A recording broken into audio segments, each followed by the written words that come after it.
مارکہ حق کی. تو بتائیں آپ کس طرح دیکھتی ہیں وہ Pakistan stand after year after that? دیکھیں بڑا انٹرسٹنگ ہے کیونکہ یہ سیکنڈ ہندوستان کا ایڈونچر ریسنٹ ٹائمز میں تھا فالس فلیگ کا. پہلگام کا بھی ہوا اور ہمارے لیے یہ دونوں بہت امپورٹنٹ تھے اس واسطے کہ کارگل کے بعد انڈیا نے ایک کمیشن بنایا تھا headed by air کوموڈور Jasjit Singh, اور انہوں نے یہ کہا کہ ہم اب پاکستان کو at every level of the threat ہم ان کو نہ صرف مقابلہ کر سکتے ہیں but we will win at every level. تو اس کے بعد جب پہلگام ہوا تو آئی تھنک پہلی دفعہ ہم نے اسٹیبلش کیا کہ ہندوستان کو پیغام دیا کہ اب ہم at every level of the conflict ہم پریویل کر سکتے ہیں. ہم نے اپنے ایئر فورس کو بھیجا, ٹارگٹس قریب کیے لیکن ہیڈ کوارٹرز ان کے ریجنل ہیڈ کوارٹر کو اٹیک نہیں کیا, پیغام کلیئر سگنلنگ کی, لیکن ہندوستان باز نہیں نہ آتا تو مودی کو پھر شوق چڑھا ایک اور فالس فلیگ کرنے کا. اور میں سمجھتی ہوں اس میں دو چیزیں ہوئی, ایک تو کلیئر وکٹری تھی اور مجھے ذرا سا کمپلینٹ یہ ہے کہ ٹرمپ اگر بیچ میں اس وقت نہ آتا تو ہماری وکٹری زیادہ مکمل ہوتی. ہندوستان کے کہنے پہ ٹرمپ نے یہ امن کا جو تماشا شروع کیا کہ میں نے جنگ روک دی, یہ وہ روکی ہندوستان کے فیور میں تھی, ہندوستان بچ گیا آپ کہہ لیں. جس طریقے سے ان کی ریفیل کی پوری فلیٹ تباہ ہو رہی تھی, اور میں سمجھتی ہوں اگر ٹرمپ نے ایک مزاحیہ طریقہ ہی کر دیا جو نہیں کرنا چاہیے تھا. جنگ سیریس چیز ہوتی ہے, اگر ہم نے 6 ریفیل گرائے تو آپ 6 رکھو, کبھی 6 کبھی 7 کبھی 8 کبھی 10. چلیں جی میں تو کہوں گی کہ بٹ ہم نے فری پی آر وہی پیغام نہیں کہ فری پی آر میں مزاحیہ خیز نہیں ہونا چاہیے جنگ میں, بٹ ہم نے دوسری دفعہ ہندوستان کو کلیئر میسج دیا کہ اب ہم every level of the conflict, چاہے وہ کنونشنل ہو یا نیوکلیئر ہمیں ٹیسٹ نہ کرو, but at every level of the conflict Pakistan can take you on اور ہم پریویل کریں گے, ہم جیتیں گے. بے شک بے شک. جی امبیسڈر منیر اکرم صاحب, ایک تو یہ میرا خیال ہے کہ جنگ روک کے اس وقت ہمیں یہ لگتا ہے کہ سمجھداری کی بات تھی کہ ہم نے دنیا کو سگنل بھی کر دیا, یہ لمبا بھی نہیں چلا, ہم نے یہ بھی کہہ دیا وی آر فار پیس, اور ہم نے یہ بھی کہہ دیا this is what we are capable of. But آپ بتائیے گا کہ آپ سے خاص طور پہ میں سننا چاہتی ہوں کیونکہ آپ تو ہم لوگوں کے استاد رہے ان اے وے کہ انڈیا پہ آپ کی جو ایک پوزیشن رہی ہے آپ نے اس پر بڑے قائم رہے ہیں. تو 1 سال مارکہ حق کے بعد how do you see Pakistan, how do you see آپ position, how do you see India? جی Naseem, thank you for having me. میرے خیال میں ہماری جو اسٹریٹجک پوزیشن اور ڈپلومیٹک پوزیشن دونوں بہت بہتر ہیں اس وقت. کریڈیبل جواب دیا ہم نے, اسٹیبلش کیا کہ جیسے شرین نے کہا کہ at every level we can respond. پر میرے خیال میں ہمیں یہ بھی ذہن میں رکھنا چاہیے کہ ہندوستان جو ہاسٹیلٹی ہے پاکستان کے خلاف وہ چھوڑے گا نہیں.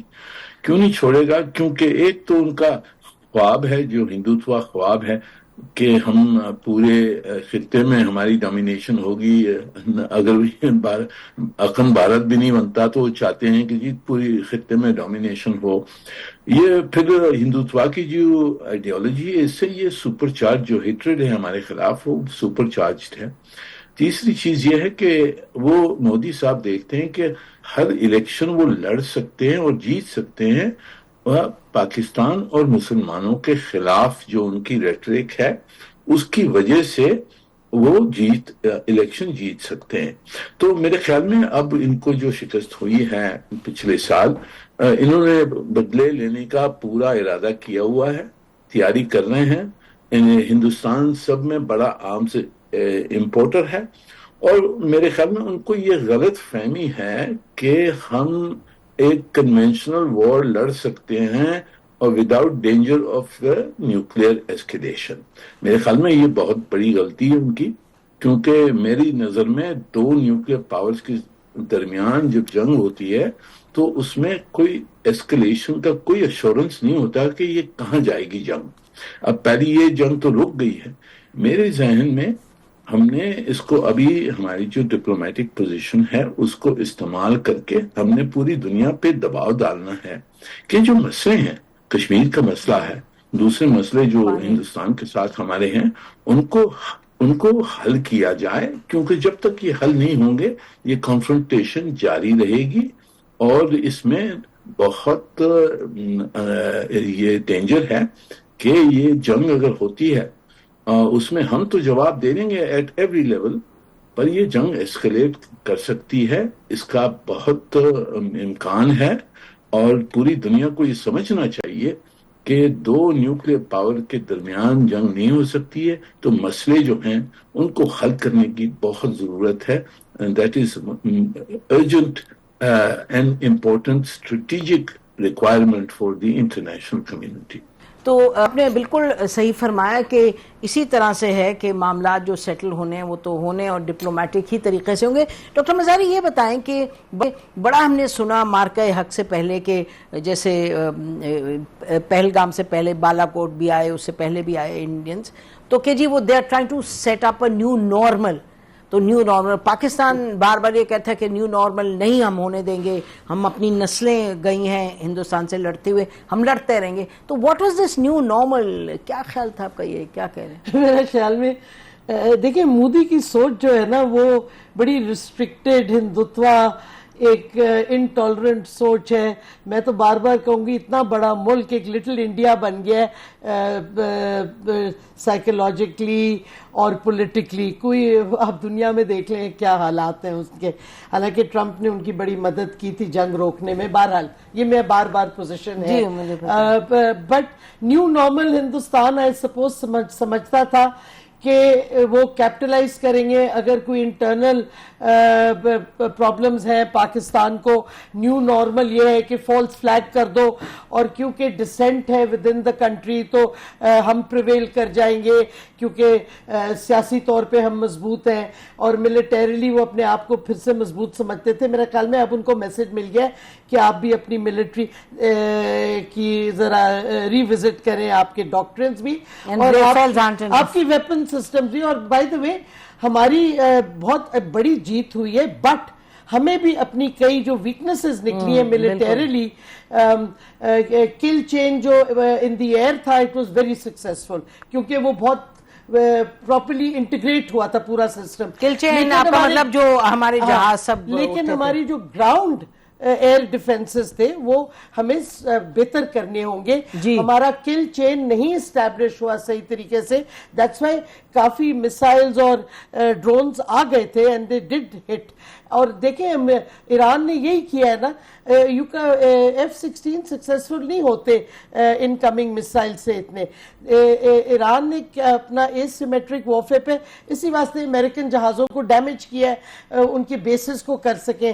آپ کو اپنا کل چین جو گراؤنڈ سسٹمز ہیں ان کو بہتر کرنا ہوگا. بٹ فل مارکس جو ہمارا سسٹمز انٹیگریٹڈ ہوئے ہیں کل چین کے ایئر کے سپرب. اور میں سمجھتی ہوں ہم نے بڑا بوسٹ دیا ہے چائنیز ایئر کرافٹ کو بھی, جو ہم نے انٹیگریشن ساری ان کے ساتھ مل کے کی ہے.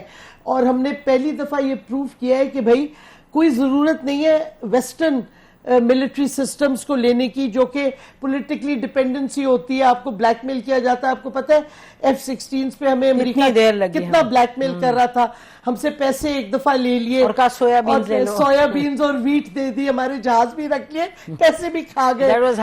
تو what I'm saying is, اور پھر 65 کی جنگ سے دیکھیں نا سپیئرز ہمارے روک لیتے تھے, تو اب وہ ڈیپینڈنسی ہٹ گئی. میں سنا ہے پھر ہم F-16 لے رہے ہیں, I have a different view, but بہرحال ہم نے پروف کیا ہمارے indigenous systems allied with Chinese systems superb ہے.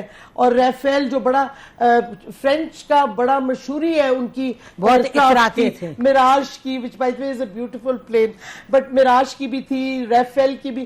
تو ریفیل کو تو ہم نے بڑی اچھی طرح ایکسپوز کر دیا ہے.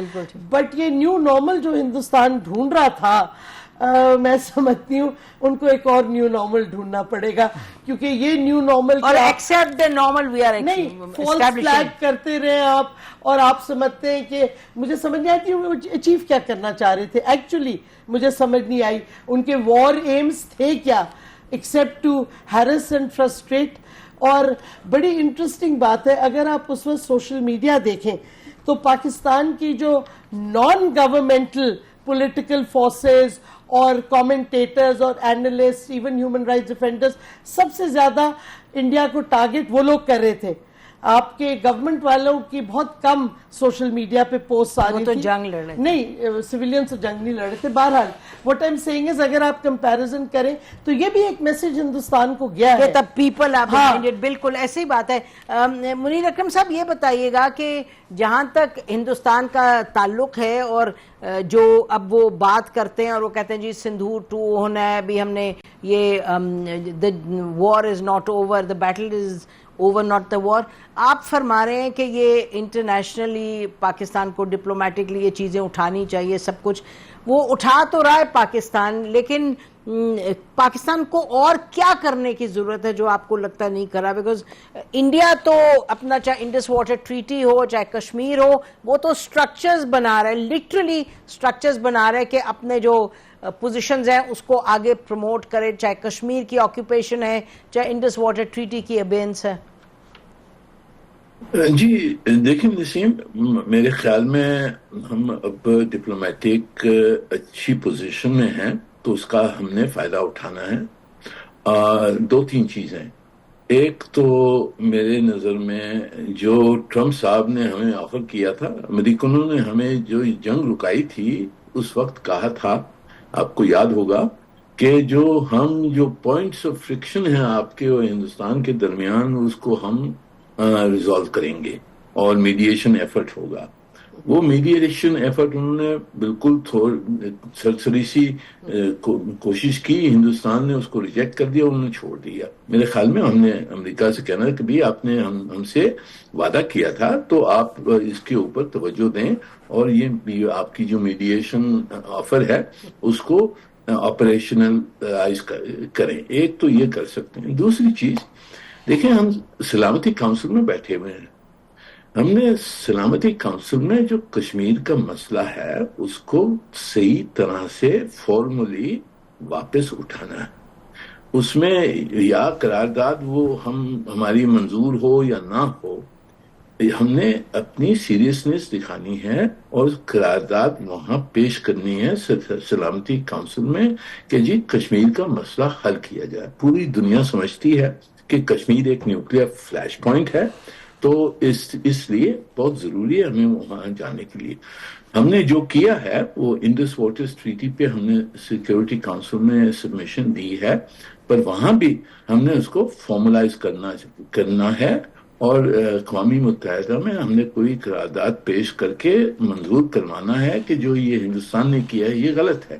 تو میرے خیال میں پریشر اس وقت ہمیں استعمال کرنا چاہیے ہندوستان کے اوپر, اور کیونکہ جب تک ان کے اوپر دباؤ نہیں آئے گا تو پھر یہ ان کی جو رویہ ہے وہ بدلے گا نہیں. ہم نے ڈپلومیٹک ایڈوانٹیج جو ہے ہمارے پاس اس کو استعمال کرنا ہے اور میرے خیال میں ایکٹیولی استعمال کرنا چاہیے. جی بالکل. ناظرین بریک لیتے ہیں, بریک کے بعد واپس آئیں گے اور یہ لاتے رہے ہم اپنے آپ کو کہ 1962 میں جب انڈیا نے چائنا پر اٹیک کیا تھا تو اس وقت پاکستان کو روکنے کے لیے کہ چائنا کی طرف نہ بڑھے اور چائنا کی مدد نہ کرے یا پریشر کم ہو جائے انڈیا پہ, تو ٹروپس وڈرال ہم اپنے ٹروپس کو وڈرا کریں بارڈر سے. تو اس وقت جو ایڈمنسٹریشن تھی یو ایس کی, انہوں نے ڈھونگ رچایا. جب جنگ ختم ہوئی تو امریکن نے کہا آپ چلیں جی ختم کہانی, اب جو مرضی کریں. تو امریکنز پہ ڈیپینڈ نہیں کیا جا سکتا, ہمیں لگتا ہے, یہ تاریخ بتاتی ہے. لیکن منیر اکرم صاحب جو فرما رہے ہیں وہ اہم بات ہے کہ UN میں ان چیزوں کو اٹھانا چاہیے. After the break we'll continue, stay with us.